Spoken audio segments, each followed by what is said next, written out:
Daily news, daily fun, daily money income కోసం hit TV app ని download చేసుకోండి. సంబాల ఈ పేరు వింటే చాలు ఇది ఏదో కల్కి సినిమా గుర్తొచ్చేటువంటి అంశంలా కనిపిస్తుంది. ఇప్పుడు సంబాల పేరుతోనే ఒక సినిమా వచ్చింది, ఒక సస్పెన్స్ థ్రిల్లర్ అని చెప్తున్నారు. ఇది కూడా పీరియాడికల్ మూవీ.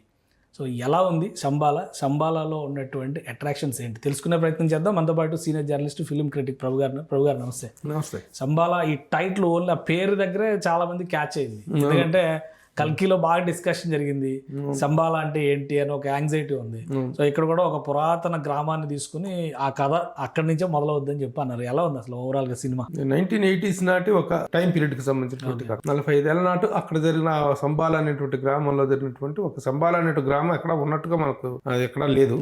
కానీ యాక్చువల్ గా సంబాల అంటే ఒక ప్రశాంతమైన ప్రదేశం, పీస్ఫుల్ ల్యాండ్ అనేటువంటి ఒక మీనింగ్ మాత్రం దృష్టిలో కనిపిస్తుంది. అయితే ఎప్పుడో దేవతలకు రాక్షసులకు జరిగినటువంటి యుద్ధంలో దేవతలందరూ వెళ్ళిపోయి ఆ రాక్షస దీన్ని అరాచకాల నుంచి కాపాడమని చెప్పేసి శివుని ప్రార్థిస్తే శివుడు వాడితో ఘోరమైనటువంటి యుద్ధం చేసిన నేపథ్యంలో ఆ యుద్ధంలో ఆ ప్రళయ భీకరమైన ఆ యుద్ధంలో నుంచి ఒక రెండు అతను శివుడి ఇదిలో నుంచి ఒక చెమట బొట్టు రాలి భూమి మీద పట్టడం, అలాగే రాక్షసుడి ఇదిలో నుంచి కూడా ఒక చెమట బొట్టు రాలి నేల మీద పట్టడం, ఈ రెండు నేల మీద పడిన తర్వాత అక్కడ ఏర్పడినటువంటి జీవ వైద్య పరిస్థితులకు కానీ వీటన్నిటికి కానీ ఎలాంటి దారి తీసింది అనేటువంటి ఒక నరేషన్ తో ఈ సినిమా స్టార్ట్ అవుతుంది. సాయి కుమార్ వాయిస్ ఓవర్ తోటి మంచి ఇంట్రెస్ట్ క్రియేట్ చేసి థియేటర్ లోకి స్టార్ట్ చేశాడు. సీటెడ్ మూమెంట్ ఇచ్చాడు director. Yugandhar very interesting opening తీసుకొచ్చాడు. పొద్దున్నే లేసి ఊర్లో వాళ్ళందరూ లేసి పనులు చేసుకుంటా తెల్లవారుదారు 4 గంటలకి ఒక భీకరమైనటువంటి వాతావరణం, ఆ వాతావరణంలో పాలు పిలుచుకోవటానికి వెళ్ళినటువంటి ఒక ఇతను రవివర్మ చేశాడు ఆ క్యారెక్టర్ ని. చేసి పాలు పిసికేసి తీసుకొచ్చేసి వాడికి పాలు పోస్తున్నారు. ఆడవాళ్ళందరూ వచ్చి క్యూ కట్టి పాలు పోస్తా ఉన్నారు. ఇతని బక్కన ఇచ్చేసి పాలు పోయేటానికి ఆ పాలు చూసి అమ్మో రక్తం అని చెప్పేసి వాడు కింద పడుతుంది. పాల బదులు రక్తం పడుతుంది. ఆ పాల బదులు రక్తం పడుతుంది. ఆ రక్తము పాలు కలిసిపోయినటువంటి పరిస్థితుల్లో ఒక వీకరమైనటువంటి దీంట్లో ఓపెనింగ్ ఇస్తాడు. ఆవు పాలకు బదులు రక్తం వస్తుంది, ఇదేదో ఊరికి అరిష్టం అనేటువంటి. అంతకు ముందే ఇది ఊర్లో ఒక ఉల్క పడుతుంది, ఉల్కాపాతం జరుగుతుంది. ఉల్కాపాతం నేచురల్ గా జరుగుతుంది. ఆ ఉల్కాపాతం వల్లనే అక్కడ దయ్యం బండ అనేటువంటి ఒక ఇది పెట్టి అందరూ దానికి భయపడతా ఉంటారు. అది జరిగిన దగ్గర నుంచి ఊర్లో అరిష్టాలు జరుగుతున్నట్టు ఒక నమ్మకం అయితే ఏర్పడింది అక్కడ. అయితే దీని మీద రకరకాలైనటువంటి ఊర్లో అపోహలు, రానుమానాలు ఇవి జరుగుతున్న నేపథ్యంలో అసలు అక్కడ పడిన ఉల్కాపాతాన్ని ఏంటి అసలు అది అనేటువంటి దాన్ని పరిశోధన చేయడానికి ఇక్కడ జనం చచ్చిపోతుంటారు. ఈ పరిశోధన చేయడానికి ఒక యంగ్ సైంటిస్ట్ ని పంపిస్తారు. ఆ సైంటిస్ట్ పేరు విక్రమాదిత్య. ఆది సాయి కుమార్ చేసినటువంటి అతను ఏంటంటే జియో సైంటిస్ట్. ఆ జియో సైంటిస్ట్ వచ్చి అతను పూర్తి స్థాయి ఈ నాస్తికుడు. వీళ్ళకి ప్రతిదానికి ఈ ఊర్లో వాళ్ళు ప్రతిదానికి సైంటిఫిక్ టెంపర్మెంట్ తో చూస్తాడు. ఇతర సైంటిఫిక్ యాంగిల్ లో చూస్తుంటే అక్కడేమో వాళ్ళ నమ్మకాల వాళ్ళ ఫెయిత్, వాళ్ళ బిలీఫ్స్ పాయింట్ ఆఫ్ లో చూస్తుంటారు. ఈ రెండింటి మధ్య కాన్ఫ్లిక్ట్ లో అసలు ఏంటి, ఆ ఉల్కాపాతం వల్ల జరిగిందా, దీనివల్ల జరిగింది, నాస్తికుడుగా ఊరు వచ్చినటువంటి ఆఫీసరు నాస్తికుడుగా మారాడా, నమ్మాడా, తన నమ్మకం వైపు వీళ్ళని తీసుకొచ్చాడా, వీళ్ళ వైపు వాళ్ళని తీసుకెళ్ళగలిగాడా, ఇక్కడ నాస్తికత్వం అందా, ఆస్తికత్వం అందా, సైన్స్ దా, విజ్ఞానానిదా, అజ్ఞానిదా మధ్య అనేటువంటి ఒక కాన్ఫ్లిక్టెడ్ ఓరియంటెడ్ గా కథ అంతా ఒక గ్రామంలో జరుగుతున్న కొన్ని ఇన్సిడెంట్స్ బేస్ చేసిందే. ఇది ఇప్పుడు కల్కి సినిమాలో చెప్పిన సంబాలకి, ఈ సంబాలకి వీటికి పేరు వాడుకున్నారు. ఆ పేరు వాడుకుంటారు మీద కూడా యూనిట్ లో చిన్న ఇది జరిగింది. మంచిదే కదా, సంబాల అనే పేరు వాడుకున్న దాంట్లో వచ్చినటువంటి అదేమి ఎవరిది రైట్స్ కాదు కదా. సంబాల అనేటువంటి అక్కడ వాడారు, ఆ పేరు మంచిది. అందువల్ల సంబాల అనే టైటిల్ లోనే చిన్న సౌండింగ్ రిథమ్ ఉంది కాబట్టి టైటిల్ కూడా సినిమా కూడా మంచి బజ్ వచ్చింది. దానికి తోడు ట్రైలర్స్ ఇవి రిలీజ్ చేసిన తర్వాత ఇంకా మంచి బజ్ రావడం జరిగింది అనమాట. అంటే ప్రీ రిలీజ్ బజ్ ఈ మధ్య కాలంలో ఆ సినిమాకి చాలా మంచి ప్రీ రిలీజ్ బజ్ వచ్చిందని చెప్పుకో. మిగతా క్యారెక్టర్స్ ఎట్లా ఉన్నాయి సినిమా మొత్తంలో?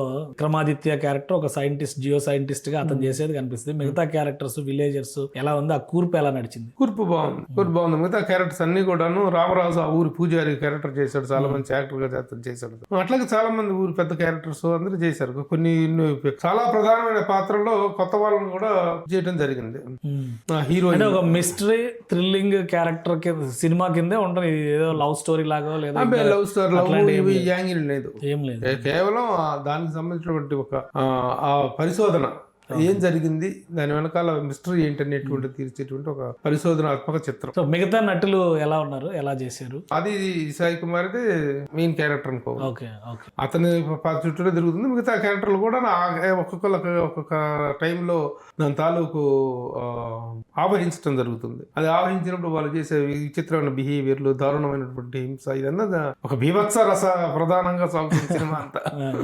ఆ బీభత్స రసాన్ని ఆస్వాదించే వాళ్ళకి ఆ వాటిలో లాజిక్లు బొక్కలు ఎతకుండా ఈ సినిమాని ఒక మ్యాజిక్, సినిమా అనేటువంటిది ఒక లాజిక్ లెస్ మ్యాజిక్. ఎంత లాజికల్ గా మనల్ని కన్విన్స్ చేయడానికి ఇంట్రెస్టింగ్ గా చూపించాడు, ఎంటర్టైనింగ్ గా చూపించారు, ఎంగేజింగ్ గా చూపించారు అనే పాయింట్ ఆఫ్ వ్యూలో చూసుకుంటే అంటే ఈ మధ్య ఈ జానర్ లో ఎక్కువగా ఈ ఒక రకంగా భయపెట్టే జానర్ గా దీన్ని చూస్తే ఈ మధ్య విరూపాక్ష ఇట్లాంటి సినిమాలు వచ్చినాయి. అంటే ఆ మూఢనమ్మకాలనే లేదంటే ఇంకేమో ఆ ఎమోషన్స్ లోనే ఉంటుంది, ఇన్క్విజిటివ్ నేచర్ లో ఏమన్నా ఉంటుంది, ఇన్క్విజిటివ్ నేచర్ లో అసలు ఏం జరుగుతుందనే అన్వేషణ, సైంటిఫిక్, ఈ రెండింటికి లాజిక్ డిస్కషన్ అట్లాంటిది ఏమైనా ఉందా? అదే ఆ ఇన్వెస్టిగేషన్ ఇందులో జరుగుతుంటుంది. ఇలాంటి ఈ జోనర్ ఫిలిమ్స్ లో ఏదైనా అదే కదా, చివరికి ఆ ఇన్వెస్టిగేషన్ ద్వారా బయటపడేటువంటి నిజం ఏంటి, వాస్తవం ఏంటి అనేటువంటిది కదా. ఆ ఇన్వెస్టిగేషన్ అనేటువంటిది, ఆ ఇంట్రెస్ట్ అనేటువంటిది త్రూ అవుట్ కంటిన్యూ అవుతూ ఉంటుంది. సో హీరోయిన్ కానీ ఇతర పాత్రలు కానీ ఎవరెవరు ఉన్నారు, ఏం చేశారు, ఎవరెవరికి ఏమి స్కోర్ ఇవ్వచ్చు, లేదా ఓన్లీ సింగిల్ మ్యాన్ షోగానే మొత్తం అంతా? ఆల్మోస్ట్ సింగిల్ మ్యాన్ షో అనే చెప్పాలి. మిగతా సహాయ పాత్రలన్నీ ఉన్నాయి కూడా. మధునందన్ క్యారెక్టర్ చేశాడు, రవివర్మ చేశాడు, రామరాజు చేశాడు, మన హర్షవర్ధన్ ఆ డాక్టర్ క్యారెక్టర్ చేయటం, ఇవన్నీ చేశారు. హీరోయిన్ అనే క్యారెక్టర్ లేదా, ఉందా? హీరోయిన్ అర్చన అయ్యారు, చాలా బాగుంది అమ్మాయి, చాలా నేచురల్ గా చాలా చక్కగా ఉంది. తెలుగు అమ్మాయి, చాలా చక్కగా తెలుగు మాట్లాడే అమ్మాయి. అయితే ఇందులో హీరోయిన్ అంటానికి లేదు, అది ఏమిటి అనేటువంటిది మాత్రం మనం చెప్పకూడదు. నిజంగా సినిమాలు చూసే వాళ్ళకి అప్పిప్పు ఇంట్రెస్ట్ పోతుంది. సినిమాలో thrilling character, the character, main character ఉంటుంది, but we can't call her the heroine. So the main central character is Aadi Sai Kumar and his investigation. That is the film about. So సినిమాలో ఆది సాయి కుమార్ కంటే అసలు థ్రిల్ ఇక్కడ అర్చన అయ్యర్ దగ్గరే ఉందంటారు. ఆ క్యారెక్టర్ అనేటువంటి దాంట్లో చిన్న సస్పెన్స్ ఉంది. ఓకే. సో మిగతా ఇలాంటి సినిమాలు జనరల్ గా మ్యూజిక్, కొరియోగ్రఫీ ఏమైనా ఉంటే కొరియోగ్రఫీ, ఫైట్స్, ఇవన్నీ కాంబినేషన్, ఎడిటింగ్ ఎఫెక్ట్స్. అసలు యాక్చువల్గా ఈ మధ్య కాలంలో ఎక్కువగా మనం క్రెడిట్స్ ఆపాదించిన వాళ్ళ, ఈక్వల్ క్రెడిట్స్ ఆపాదించిన వాళ్ళలో ముగ్గురు ఉంటారు. డైరెక్టర్ ఓకే పక్కన పెట్టేసేస్తే, బిహైండ్ ద స్క్రీన్లో ముఖ్యంగా ఇలాంటి సినిమాలకి మ్యూజిక్ డైరెక్టర్ శ్రీచరణ పాకాల ఈ సినిమాకి చాలా అద్భుతమైన ఎలివేషన్ ఇచ్చాడు మ్యూజిక్లో. చాలా మంచి ఎలివేషన్ ఇచ్చాడు. ఎందుకంటే ఈ సినిమాల్లో థ్రిల్లింగ్ ఎలిమెంట్స్, థ్రిల్లింగ్ మూమెంట్స్ని హైలైట్ చేయాలంటే అక్కడ అద్భుతమైన ఆర్ఆర్ పడాలి. అది నిజంగా సన్నివేశం అంత డెప్త్ లేకపోయినా ఈ ఆర్ఆర్ అనేది ఎలివేట్ చేస్తుంది. ఆ యాంగిల్లో చాలా బాగుంది.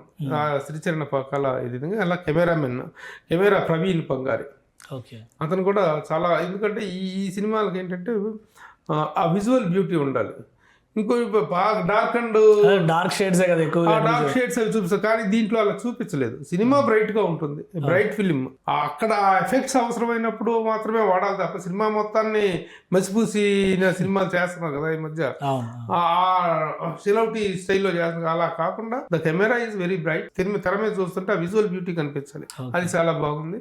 మిగతా అన్ని డిపార్ట్మెంట్స్, ముఖ్యంగా ఫైట్స్, కొరియోగ్రఫీ, యాక్షన్ కొరియోగ్రఫీ చేసేంత ఏం లేదు, అసలు ఏం లేదు. యాక్షన్ కొరియోగ్రఫీ కానీ డాన్స్ కొరియోగ్రఫీ పెద్దగా ఏం లేదు.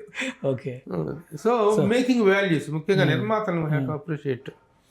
రాజశేఖర్ అండ్ ధనంజయ్ రెడ్డి, మహీధర్ రెడ్డి, వీళ్ళిద్దరూ కూడా very capable producers. Capable producer ఎందుకని చెప్తున్నామంటే ఈ సినిమాకి యాక్చువల్గా ఎంత రిక్వైర్డ్ కంటే కూడా ఎక్కువగా వాళ్ళు ఇచ్చేటు, దానికి తగ్గట్టుగా వాళ్ళకి లక్కీగా బిజినెస్ కూడా అద్భుతంగా జరిగిందని విన్నాం. దట్ ఇస్ చాలా వెరీ వెరీ ఇన్వైటింగ్ ఫ్యాక్టర్. ఎందుకంటే కొత్త నిర్మాతలకి బిజినెస్ అనేటువంటిది ఈ రోజున గగనం నరకం అయిపోయింది. కొత్త నిర్మాతలకే కాదు, మనం ఎప్పుడూ చెప్పుకునేటువంటి మాట ఒకటి ఏంటంటే సినిమా తీసిన మగాడు కాదు, రిలీజ్ చేసిన మగాడు అని. ఆ పాయింట్ ఆఫ్ వ్యూలో వీళ్ళకి ఓటీటీ ప్లాట్ఫామ్స్ కానీ, థియేటర్ రిలీజ్ కానీ అన్ని స్మూత్ గా కావటం అనేటువంటిది ఈ సినిమాకి దక్కినటువంటిది. మన సాయి కుమార్, కళా వాచస్పతి సాయి కుమార్ కి అద్భుతమైనటువంటి పుత్రోత్సాహాన్ని ఇచ్చాడు. చాలా రోజుల తర్వాత ఆది సాయి కుమార్కి, ఎందుకంటే చాలా సినిమాలు తను చేసినప్పటికీ తనకు చాలా మార్కెట్ ఉంది నార్త్ లో, తన డబ్బింగ్ సినిమాల ద్వారా యూట్యూబ్ లో బాగా వస్తాయి, అంత మంచి ఇది ఉంది. కానీ సరైనటువంటి ఇది పట్టలేదు. ఇది ఈ సినిమా ఇచ్చింది. ఏదో గొప్ప సినిమా, ఎప్పుడు చూడండి ఎవరు చూడండి గొప్ప సినిమా అని నేను చెప్పడం నేను రెడీగా లేను. ఇప్పుడు ఒక రిక్వైర్మెంట్గా ఒక కమర్షియల్ సినిమా కావాల్సినటువంటి, ఒక చిన్న కమర్షియల్ సక్సెస్ కావాల్సినటువంటి అంగులు అది ఉన్నటువంటి cinema. Director Yugandhar did a good job. Okay. ఏదో కొన్ని లోపాలు ఉంటాయి. లోపాలు ఏంటి అసలు ఏమైనా ఉన్నాయా ఓవరాల్? లోపాలంటే ఈ సినిమాలో కూడా కొన్ని ప్రధాన పాత్రలకు ఒక మిస్కాస్టింగ్ జరగటం ఒకటి. ఓకే. అదొకటి. కథను సెకండ్ హాఫ్లో కొంచెం స్లో అవ్వటం అక్కడక్కడ ఇదైనటువంటిది. కానీ కథలో కొన్ని లింకులు పర్ఫెక్ట్గా చేసుకోవాల్సినటువంటి అవసరం ఉంది. ఎందుకంటే అతను చాలా మంచి టెక్నీషియన్ డైరెక్టర్, ఇంకొంచెం వర్కౌట్ చేసుకుని ఉండాల్సింది అనిపించింది. కానీ but overall this is good film. So overall watch your thing. ఏదో ముఖ్యంగా బీసీ సెంటర్స్ లో ఇలాంటి జోనర్ని ఇష్టపడేటువంటి వాళ్ళకు బాగా పట్టేటువంటి సినిమా. రైట్. అసలు ఇది ఓవర్సీస్ కూడా ప్లాన్ చేశారు ఈ సినిమా చాలా పెద్ద ఎత్తున అన్నారు. ఓటీటీ మీరు అన్నట్టుగా ఓటీటీ కానీ హిందీ ప్లాట్ఫామ్స్ కానీ ఓవర్సీస్ కూడా ప్లాన్ చేశారు. ఆ రేంజ్ కనబడిందా సినిమా మేకింగ్ కానీ? డెఫినెట్ గా మేకింగ్ అంత రేంజ్ లో కనిపించింది. చాలా ఖర్చు చేశారు. చాలా సన్నివేశాలు. ఆది సాయి కుమార్ దీని మీద దాదాపు 15 కోట్ల బడ్జెట్ అనేటువంటిది మామూలు విషయం కాదు. అంత రేంజ్ బడ్జెట్ చేశారు. అంత నీరెస్ట్ గా ప్రీ రిలీజ్ బిజినెస్ కావటం కూడా ఒక శుభసూచకంగా చెప్పుకోవచ్చు. సో ఒక మంచి సినిమా ఈ మధ్య కాలంలో వచ్చిన వాటిలో. మంచి సినిమా కాదు, ఒక కమర్షియల్ సినిమా. మంచి సినిమా అనేటువంటిది అంత ఇది వీటికి ఒకటే చెప్తాం. మనం మాట్లాడుకున్నప్పుడు కూడా ఇది ఉండాలి. మంచి సినిమా వేరు, కమర్షియల్ సినిమా వేరు. ఇది చక్కగా commercial successful film. Full commercial marks before and after release కూడా. రైట్. థ్యాంక్ యూ ప్రభు గారు విశ్లేషణ అందించారు. ఇది సంబాల సినిమా థియేటర్లకు వచ్చినటువంటి ప్రేక్షకుల్ని అంచనాలకు తగ్గట్టుగానే అలరిస్తుందని ప్రభు గారు చెప్తున్నారు. మార్కెట్లో ఎలా అయితే ప్రీ రిలీజ్ బజ్ క్రియేట్ చేయగలిగిందో థియేటర్లో కూడా అదే ఫీల్ అయ్యేటువంటి అవకాశం ఉంటుంది. ఆది సాయి కుమార్కి చాలా రోజుల తర్వాత మంచి కమర్షియల్ ఫిల్మ్ పడిందని ప్రభు గారు విశ్లేషిస్తున్నారు. ఇది స్పెషల్ డిస్కషన్. Keep watching.